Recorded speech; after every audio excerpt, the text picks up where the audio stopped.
Hello, everybody. Welcome back to the last week of November. Yay! It's my birthday week. Bow, bow. Yeah, 25. I'm old. You're almost over the hill. Oh my God.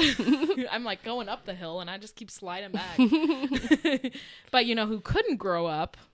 Oh, the guy of the hour. The guy of the hour. So, you know, we've recorded 3 episodes so far, so we're just going to jump in, I think, you know? Yeah.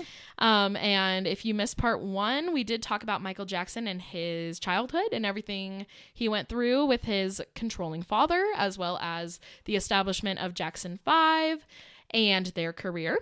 Mm-hmm. And what led Michael to become a solo artist. So if you're curious about any of that information, go listen to that episode. And this episode is going to be all about his solo career and everything that leads to his death. Yay. So, oh gosh. This is when, yeah, there's some craziness. Okay, so we last led off to Michael Jackson being signed with Epic Records. This was a really good choice for his career. One, it led him to becoming more of a solo artist, but also Epic Records was really helping him create his own career and encouraging him to write songs. This was never something he'd done before, so he didn't know how to write a song. Oh, God. And his first attempt was very bad. Oh, no. They said he kind of created like do. I don't remember the exact tune, but it was like the same 4 notes over and over and over again. And then he would sing over it, so it was the Shake Your Body song. Stop, stick your body now. I don't know the exact words, but it was that song.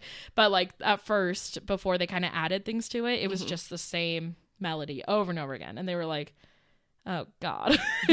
So his producer was able to kind of pile things onto those same keys and help it become the bop that it is. So Shake Your Body was formed, and that was kind of his first big song on himself. And Jackson 5, you know, they're still around and people are still interested in them. So even though Michael sang by himself, they were still in the music video.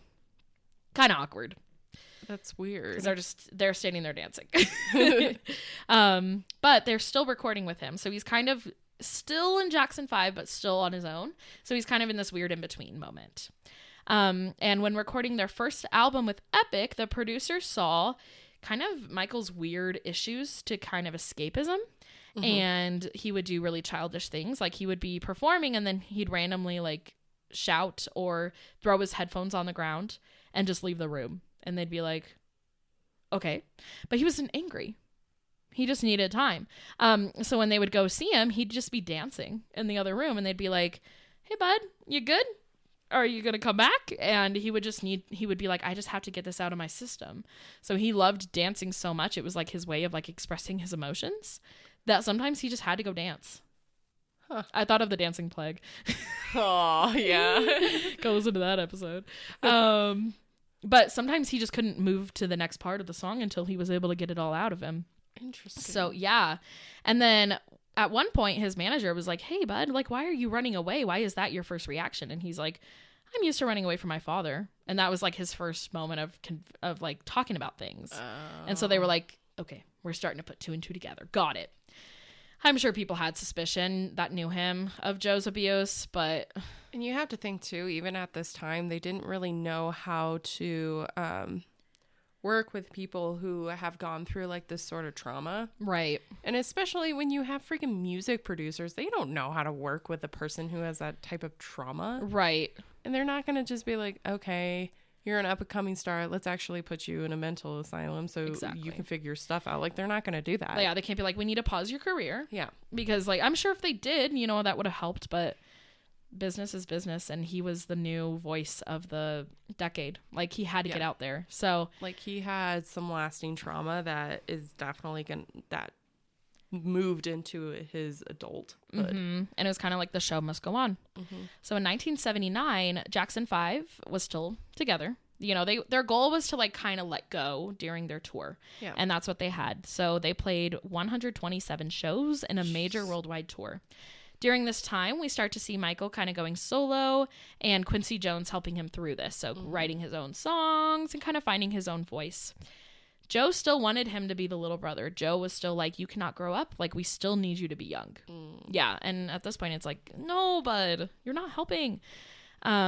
But Quincy, on the other hand, was kind of like the opposing voice to Joe and was just like, hey, you're growing up. You need to find your own creativity. Like, you cannot latch on to your brothers and your family. Like, you have to move on. And so Michael really clung to Quincy as like kind of his father figure in a way that was like he felt safe with him and he felt like he really cared about him and wanted the best for him. So this really helped Michael develop his strong signature sound that we know today. He's finally able to freely express himself in a safe place. And Quincy taught him how to use kind of the same rhythms over and over again for a lot of his songs. So I don't remember the exact songs, but there are a few that sound the same until he starts singing. And that's because a lot of artists use this as a way to kind of have a signature sound. Even though songs sound similar, it's not the same, basically. Like Jason Derulo when he says his name at the beginning of every song. Exactly. Jason Derulo. Yeah, it's like a method that pop artists use as a way to be like, oh, it's their song. Yeah. So he produced his own signature album by himself called Off the Wall, and this was his big moment of kind of creating solo music for himself, and it ended up having 2 number-1 hits. It earned Michael millions of dollars, and he could now free himself from the family. Good. However, he had a lot of emotional bonds to them, and being they were the only people who were with him in his childhood, he couldn't really let go. It's not like he could just be like, nope, bye guys, I'm on my own. He was very emotionally connected to his brothers especially, and didn't like, and his mom. He had a very close relationship with his mom, and so he still lived with them. Despite having millions of dollars. They upgraded their house. They live in a bigger house now. They're not still in the 2-bedroom house, but yeah, he couldn't let go enough to move out, basically. He still wanted to be in their lives. And I think that's kind of him holding on to his childhood again. So in 1980, Don't Stop Till You Get Enough was known to be the best vocal performance at the Grammys. So this was the only Grammy he won. And this was hard for Michael to accept because he was expecting to win multiple Grammys. Because usually if you're like the new big star, then you win like every Grammy. That's just a common thing. And people like wanted him to win more. Like a lot of people like were really into him and he was the biggest artist of the year. So it felt kind of rigged in a way. Well, yeah, because in a sense, like even though they're like, oh, vote for such and such, it's like, you're having critics that are going to probably make the final decision. Right. And there were not a lot of Black artists getting Grammys. And that was another big part of it was like people are still trying to wrap their heads around that. And so this was hard for Michael to take. He felt like he failed as an artist. He felt like what was the point of creating that album if it's not going to win anything? Because he's just so connected to his image. It's the only thing he has. He doesn't know who he actually is. And so he became extremely depressed after this. And his family was scared that he was losing his mind just of the way he was like isolating himself and just didn't want to create music. So he had a huge moment of self-doubt, took a few weeks off and just didn't know what to do next. And he just kind of feels stuck. And so his solution that he finally comes up with is that the only way to get over his pain is to do something extraordinary, something that's going to blow the minds off of people, something that's going to leave a mark.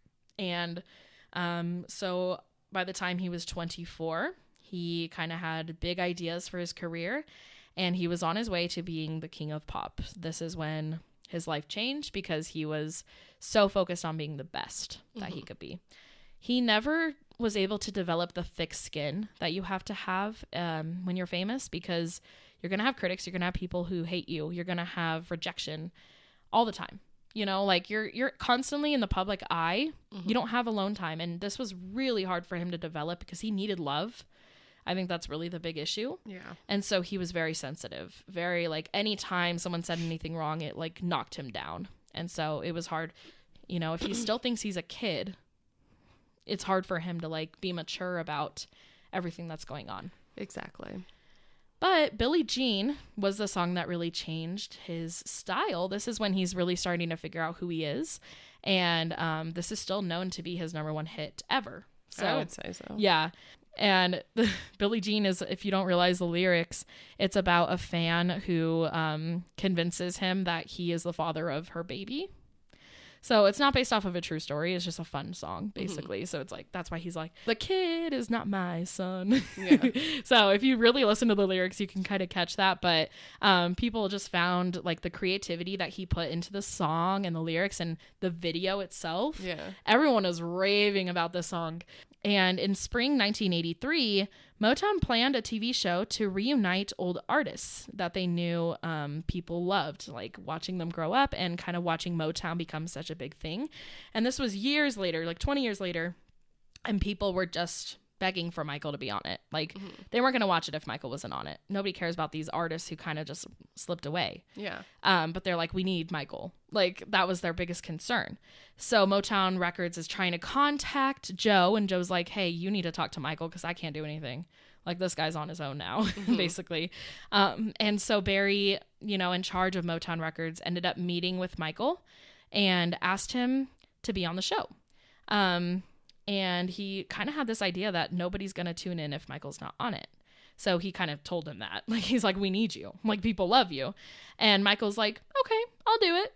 But you have to let me perform by myself as well. So he's agreeing to perform at Jackson 5. But he's also like, I need to perform Billie Jean by myself. And so they agreed to this deal. So on March 25th, 1983, Jackson 5 performed on stage for the first time in 7 years. Okay. And this was a huge thing for TV. I feel like I've heard my dad talk about it. Like, it's just something that like everyone remembers growing up in that time, because you're seeing all these like artists on TV and kind of coming together. And especially Jackson 5. We haven't seen them in a while. So they all performed together, and then it was like this weird moment of the boys just disappeared and Michael was on the stage by himself. Yeah. And the audience is like, oh, what's he about to do? So he did a surprise performance of Billie Jean, and everyone had the biggest reaction you could possibly have. Like, it was like one of the most outstanding performances of all time. He did his iconic moonwalk, which he created because he was like awkward when he walked. And so it felt like a way to him kind of hide that awkwardness. And so people were recording it like on their video cassettes, like any way that they could, rewatch it over and over again. Like, people were obsessed with this performance, and it was the best thing he did for his career at this time. That's good. Yeah, but he was disappointed by his performance. So there's a moment where he like stands on his toes, you know, like he always does. Yeah. And he wishes that he would have been able to stand on his toes just a little bit longer to make the moment more dramatic. Nobody else is thinking of this. No. Like, obviously we're always our own worst critics, but like after this huge success, after this amazing performance, that's what he's focused on. Is like, I didn't stand on my toes long enough. And so they were all just like, it's okay, Michael, you'll get through it. Thriller was the album of this time, kind of what just came out. And it was starting to slip down the album charts because people kind of lost interest. There were other artists coming up. This was a huge moment for pop music. So a lot of his songs were kind of going down. And so Michael's like, we got to do something because I can't handle being like on the bottom of the charts. That's not going to happen, especially working this hard. So Michael decided we need to do something big with Thriller. We're going to make a music video for the song itself. At this time, people weren't really interested in the song until the music video came out.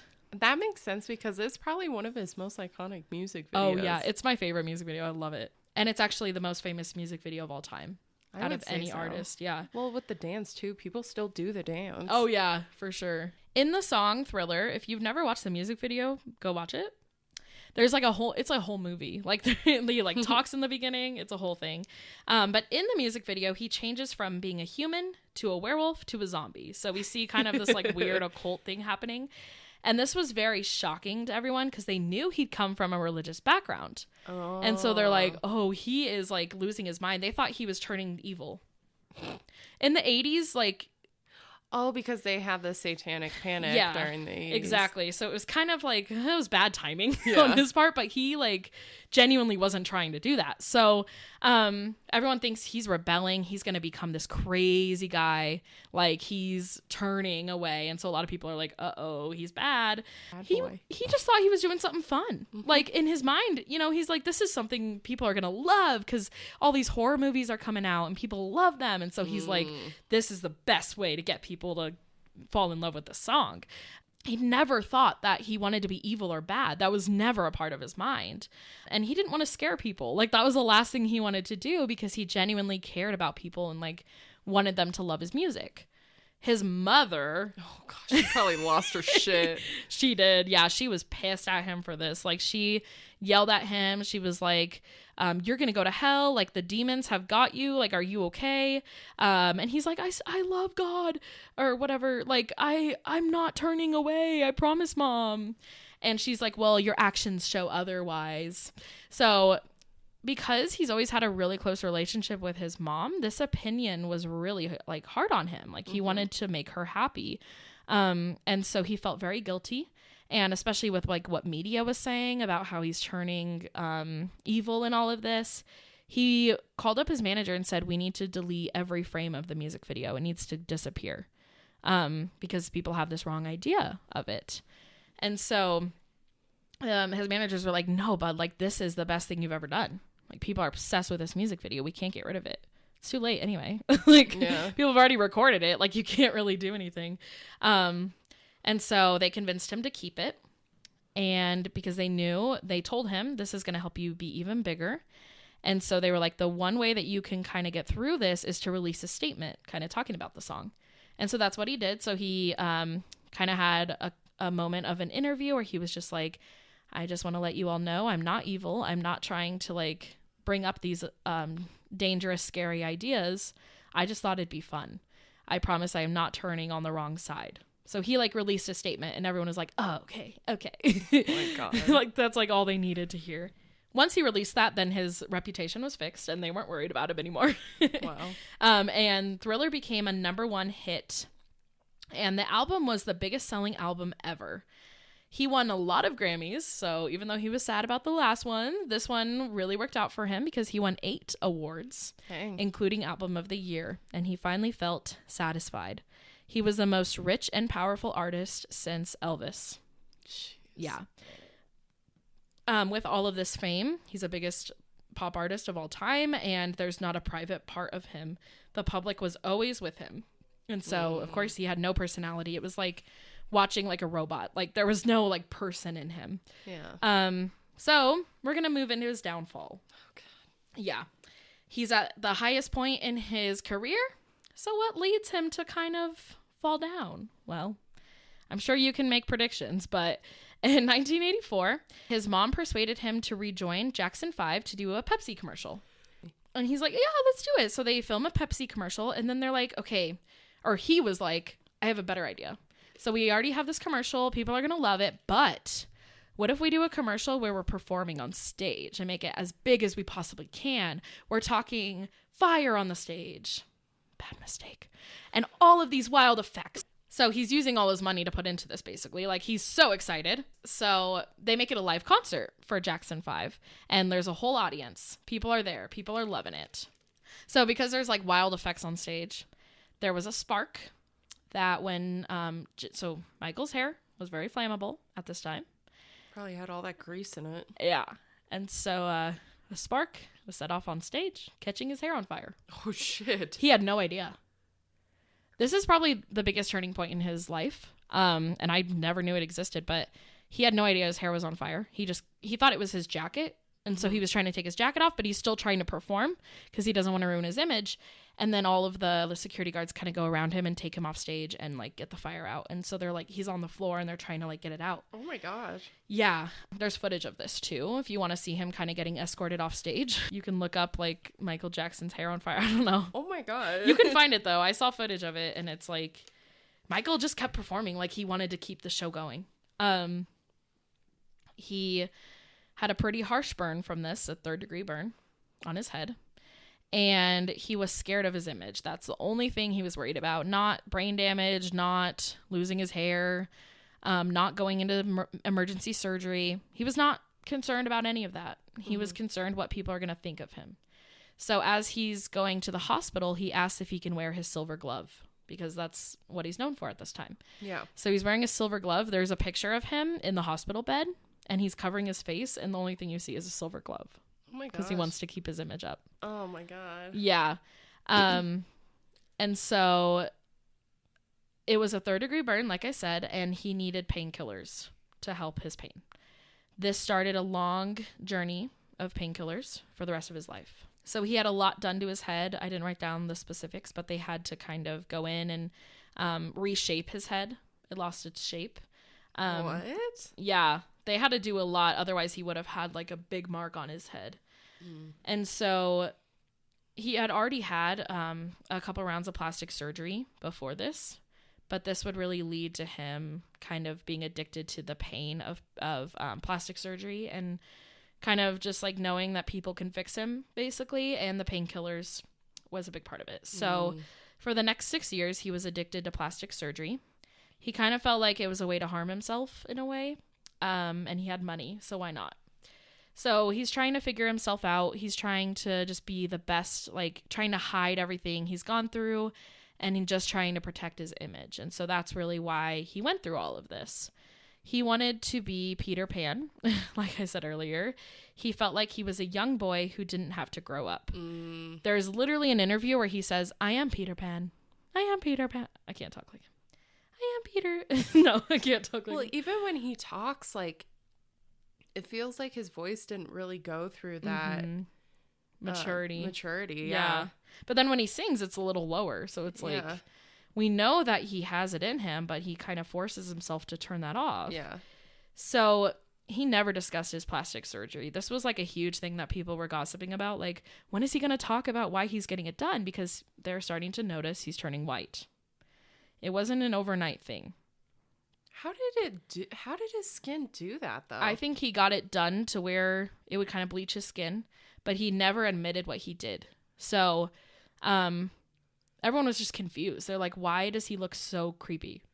Yeah, because like you can tell that he definitely got like his jaw reshaped, because even like his chin is a different shape.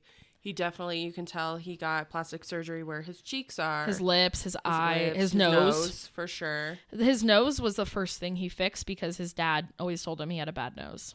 Yeah. Well, it looked worse. Yeah. I think it was, I don't know, his way of feeling approval. But so he never discussed his skin changing color until 1993. Oprah literally was talking to him and just like straight up asked him. Like, she's like, no one wants to ask this question, but I'm going to do it. Because that's just who Oprah is. It's Oprah. Yeah. And so she was like, are you bleaching your skin? Or do you not want to be black anymore? Like, are you trying to just not be black? He was very offended by her comment and said that he had a skin condition that destroys pigmentation of the skin. That's the only thing he's commented on it. We can all assume he actually, had surgery to get it done and whatever they had to do to his skin. But he never admitted anything that had to do with, like, his race or anything like that. So, yeah. Aren't his kids white? Yeah. How? That's what I was wondering, too. Well, actually, we'll get there. There is a reason. Okay. Well, for some of them. Okay. All right. So as a pop artist, you have to keep reinventing yourself. Otherwise, people get bored. And so this is kind of on his mind. And he's like, I have to keep changing because people are just going to end up forgetting about me. Mm-hmm. And so at this point, he is like, the only way people will remember me is if I'm on the cover of every magazine and if I'm constantly talked about. So he's trying to think of things that kind of make the media go crazy. And in 1984, he leaked a photo in a surgical mask and said that he'd bring it on tour to extend his lifespan. So he's like, that way I can live longer and you'll never forget about me and I'm going to be here forever. And so there's a lot of pictures of him wearing a mask. Like, it looks like he's going through COVID-19, but like it has like the long parts of it. And this was like his like thing for a while. He would just wear a surgical mask everywhere to protect himself. Yeah. Wow. The press went crazy. After this situation and after all the plastic surgery, and he's known to be like the craziest person on earth. And they wanted to kind of prove that he was weird. Like, they were getting any type of evidence that he was losing his mind, basically. Mm-hmm. And so his image went away and he didn't realize he was the one to ruin it. So even though he was trying to protect it, he was the one to destroy it. Yeah. He was relying heavily on painkillers, especially at this time where he's, people are still fans of him, but like now everyone's kind of scared of him and like just like they don't really want to look at him, you know. And he's only 30 years old at this point, and he's still kind of living with his family and still having a hard time moving on from them.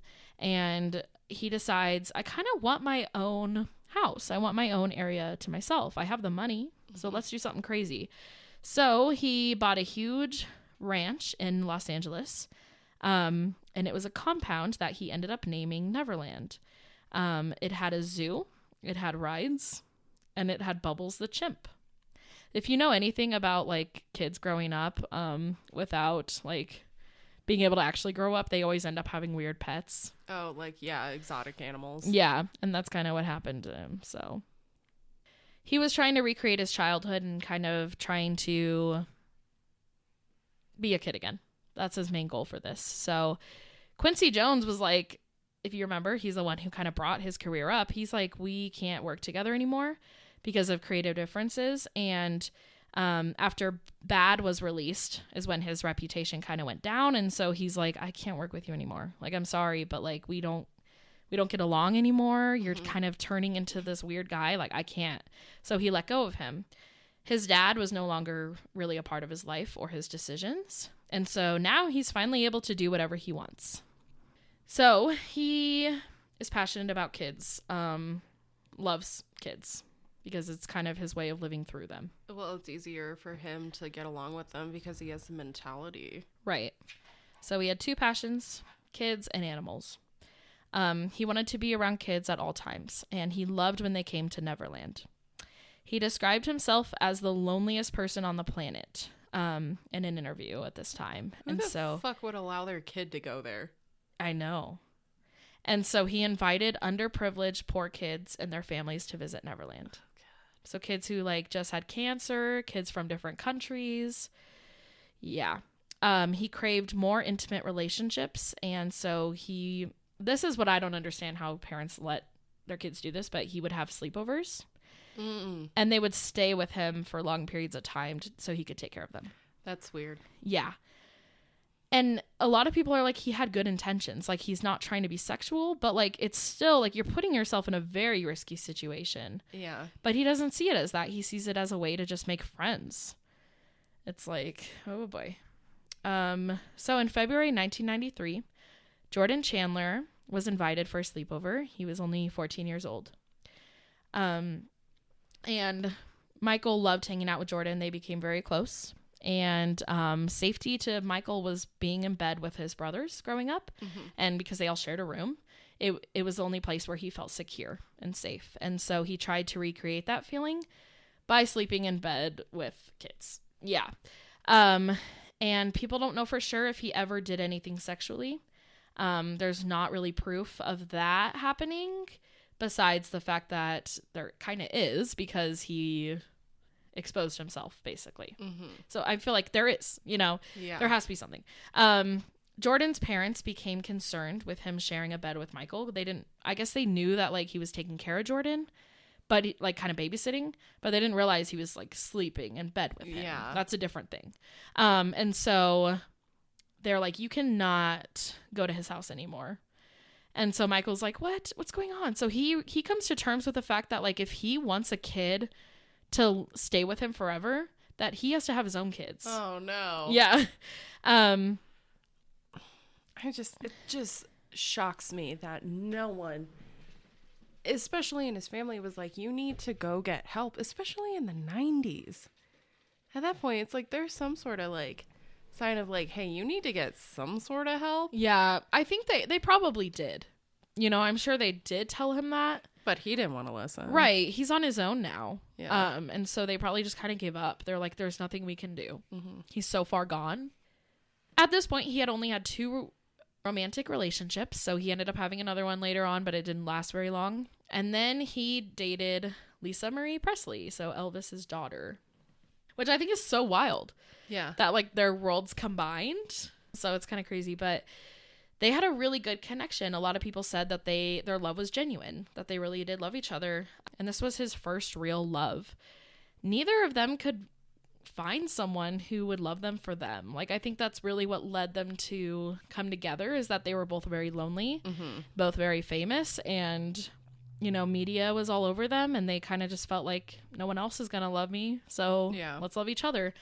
And so Evan Chandler said in 1993, so this is, going back to the Jordan who was having sleepovers with Michael. This is his father. His father said that in 1993, Jordan had told him that he was molested by Michael. So LAPD came to Neverland to investigate kind of the area and to talk to Michael about the situation. Jordan was able to describe specific marks on Michael's genitals and butt, and so they checked his body and took pictures of him naked.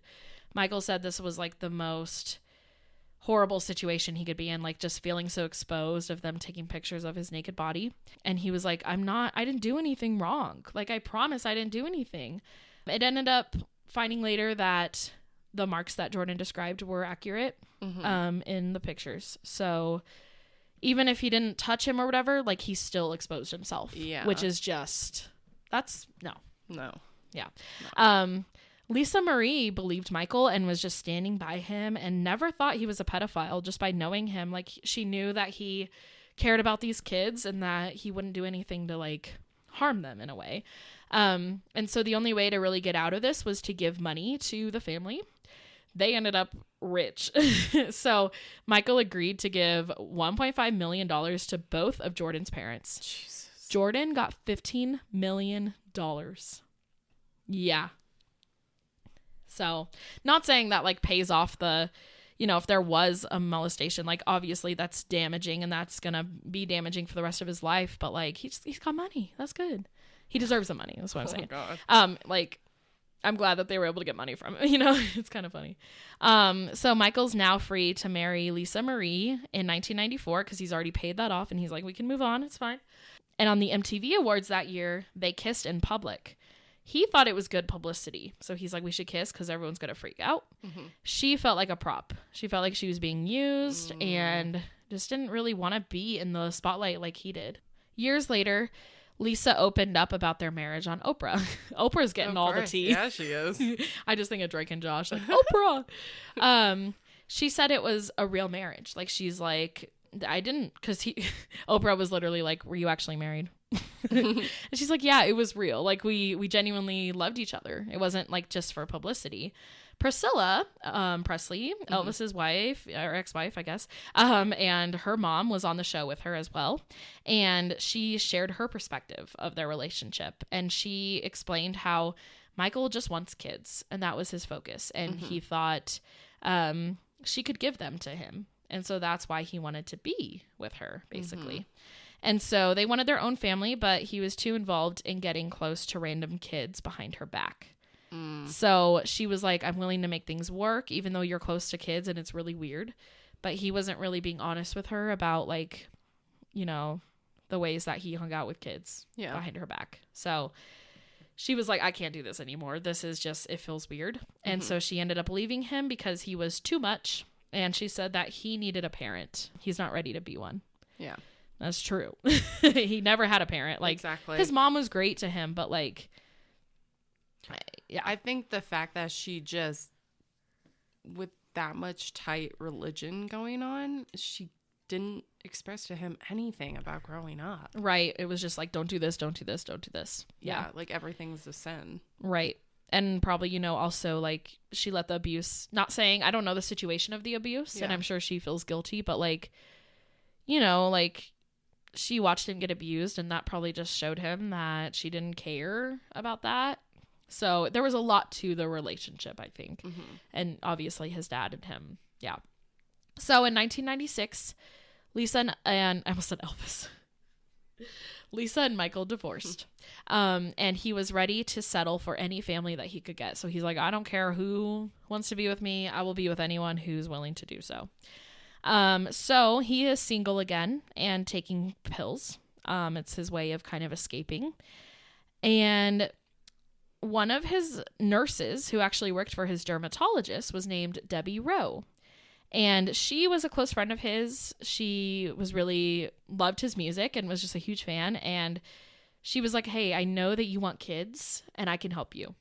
And that's all it has to be. Like, we don't have to like be together forever. But I'll help you get kids, basically. So in 1995, she made him an offer of that. And she didn't admit it till 2003 that it was kind of like a business deal. Oh my gosh. And she's going to help him become a dad. So they got married. And she gave birth to their son on February 13th, 1997. His name is Prince Michael. So he wanted more children, but he's having a really hard time, getting older, and he's just like not really like they're not really able to get pregnant. So he phones up his friend Mark Lester to see if he could be a sperm donor. And so Mark Lester did donate sperm. And on April 3rd, 1998, Paris Jackson was born. And Mark considers her to be his daughter. So even though they've asked him, like, since you're her actual dad, don't you consider yourself the father? And he's like, no, it's Michael. So, yeah, that's kind of how he sees it. Like, I didn't raise her. Michael did. Mm-hmm. So, yeah, that's Paris. And Michael wanted total control of the kids at this point. Wait, so Paris is, like, not his? Right. Okay, that's why she's white. Prince Michael must have been from a sperm donor as well, because they're both white. They don't look anything like him. Yeah. So, but their mom was Debbie Rowe. Oh, both of them? Yeah. Okay. So at this point, Michael is taking parenting more seriously than his career, and it's all he wants to do. He just wants to raise these kids. He wants to be the most important thing in their life, and so he begins to take total control of them. He wanted, instead of that typical mother-father thing, he wanted him to be in charge of them, and then a team of nannies that would follow him around 24/7. What the fuck? Yeah, like literally a team. Like they had like 10 nannies for 2 kids. I'm like, you do not need. No. They were probably all just like, I don't know what to do. And so she was like, I cannot do this with you. So she divorced him in 1999. And, they were able to kind of set things up where she would see them sometimes. He would have them sometimes. And his kids said that he was a really great dad. Like they never felt anything weird about him. They really knew that he loved them. And they still say that today. Mm-hmm. So his third child, Debbie's no longer there, was Prince Michael II. Also known as Blanket. Oh, yeah. He was born from an unknown mother on February 21st, 2002. So no, they don't actually have record of who the mom is, basically. He gave him the nickname Blanket. The reason for this is because all of his kids were covered by blankets and masks to protect their identity. I remember being a kid at this time. Yeah. You remember that? Like everyone was talking about how like Michael covered his kids in blankets. Yes. We were 5, but I remember it so deeply. The South Park episode actually covers it too. Oh, I have to check that out. God, it's so bad. I remember seeing pictures and being like, oh. I was so confused as a kid because I was like, I thought Michael Jackson looked different.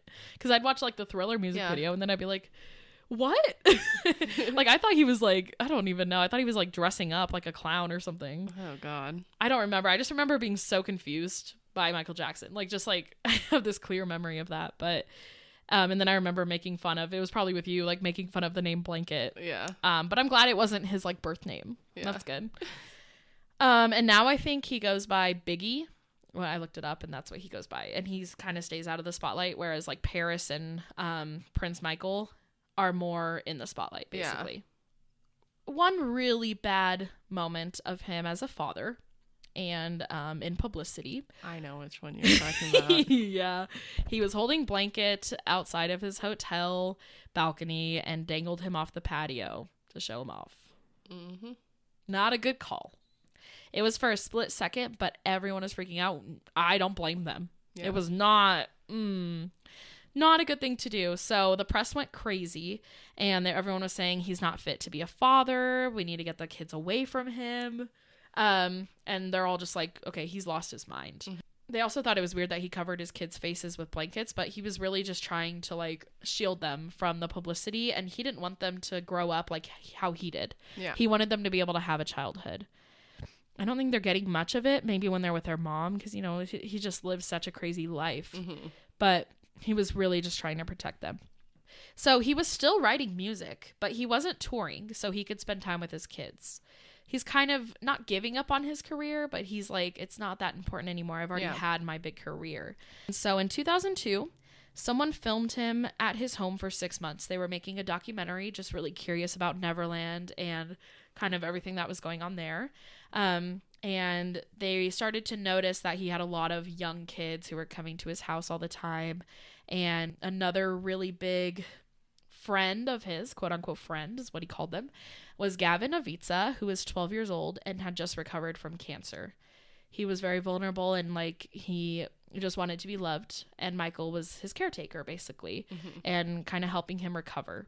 And so Michael got really close to him and was taking care of him for most of his days and nights. I think his parents were just trying to, like, they were busy with other things. Eventually Gavin told his mom about possible molestation or, you know, just like things that were weird with Michael. And so his mom pressed charges. Michael was devastated because he was just like, I just wanted a friend. And that's what Gavin was to me. He ended up facing 14 charges of child molestation. And on January 31st, 2005 is when the trial actually began. Shit. This trial destroyed his health. And it lasted 5 months long. And eventually he was cleared of all charges. Besides knowing the marks on his genitals, there was no quote unquote proof. Yeah. He got away with, even if he did do something, he was cleared. So in 2009, he hadn't done an album in 8 years and he hadn't been on tour in 12 years. So he was broke. He had lost a lot of money with these charges and having to pay people off, and he didn't have money anymore. So on March 5th, 2009, he announced This Is It, where it would be 50 performances in London, and he called it his final curtain call. He was like, this is the last time I will ever tour, and he didn't want to tour at all. Like, he had no desire to, but he knew that he needed money. He was in a lot of pain and kept taking painkillers, and it was kind of the only thing keeping him alive at this point. So knowing he was about to go on tour, he knew he needed something more. He knew he needed a lot of like anti-anxiety medication because he just like was not in a good place mentally. So he ended up hiring a personal physician, Conrad Murray, to prescribe him sedatives to help him sleep. He put himself in a coma basically to sleep every night. So it was like he was putting himself to sleep, but he's not actually getting rest that he needs. His brain, like, he's not able to actually go through sleep cycles. He just passes out, which is obviously not good for your health. No. In May, he called Murray, and you can hear the recording of this today if you look it up, but he's barely coherent, and he's saying things like, I hurt. And you can just tell that he's, like, not really doing well at all. And then on the night of June 25th, 2009, Conrad Murray administered 2 anti-anxiety drugs and propofol, which is an anesthetic. After midnight, Michael died from what they call a heart attack.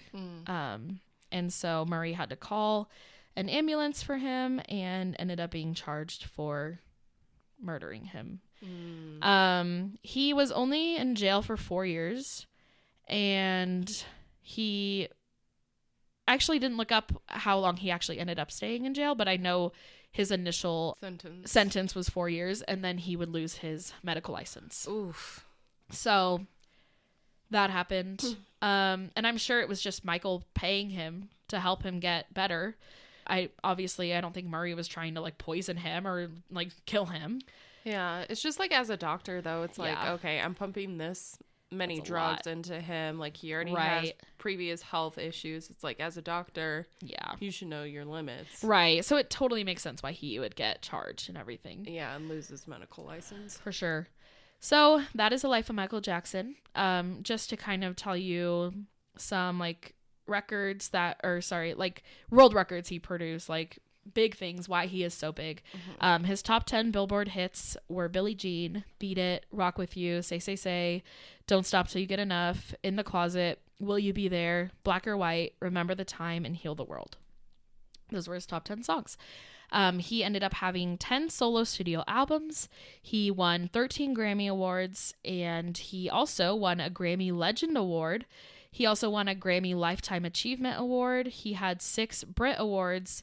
He had 5 Billboard Music Awards and 24 American Music Awards. Jeez. So he definitely made a mark, and I feel like a lot of people, they remember him for his music and not so much his downfall, even though it was a big part of his life. Mm-hmm. It all makes sense, honestly. Like, as I've researched it, I'm like, that makes sense why he was like so fascinated by kids, and his childhood is all kinds of fucked up, and I just feel bad for him. Like, he just never really lived. Yeah, and that's like a problem. It's like you feel bad, but it's like it's just one of those situations where it's like it's questionable, but it's like, oh, it's just, you look at his background and it's just like, my God. Yeah. That's why mental health and just like letting your kids have a childhood, my God. Right. Yeah, like it's never a good idea to expose kids to that at that age. Yeah. Without giving them a good support system. Exactly. Like, if you're gonna have like a child star, like, put them into like either a school with other child actors so they can relate with them to it. Put them in like a regular school, like even like a private school or something, just to give them, but also just teach them to stay humble. I feel like there are so many child actors that just like get a big head, or like they end up having so many problems. Well, because they're told it's the only way that they're loved, like if they're successful. So like, yeah, I feel like if their parents were like, hey, it's okay if you fail, instead of like, you must be successful for this family. Like, yeah, like an example is like Jeanette McCurdy, who just came out with her that book was so good. Her book, like just showing just how much her mother like mistreated her and how that really affected her emotionally and mentally. I even just watched the Selena Gomez documentary. Yeah, it was really good because she like talked about how she doesn't really have a social life, and she kind of feels like the same like isolation that Michael Jackson feels, but like she was on Barney and then like couldn't go back to school, like couldn't really have a life after that. So it's just so sad, like watching these child actors. They rarely ever end up well. So yeah, or it takes them a long time. Yeah, they have to go through some stuff to get there. So yeah, it'd be a really sad life. Yeah, but that's the life of Michael Jackson. It's very sad. Yeah, it's the month of November. Sadness and genocide. And my birthday. And Kylie's birthday. Oh, God. Okay, well, there you go. Where can you find us? You can find us on Facebook, Instagram, TikTok, and YouTube at Historia the Podcast. You can also email us at historiathepodcast@gmail.com. We will talk to you next week, and the holiday season. Yeah, it is. We've been recording for like 3.5 hours, so we're tired. I'm hungry. Me I'm about too. to go get some food. All right. All right. Catch you next week. Yeah. Okay, bye. Bye.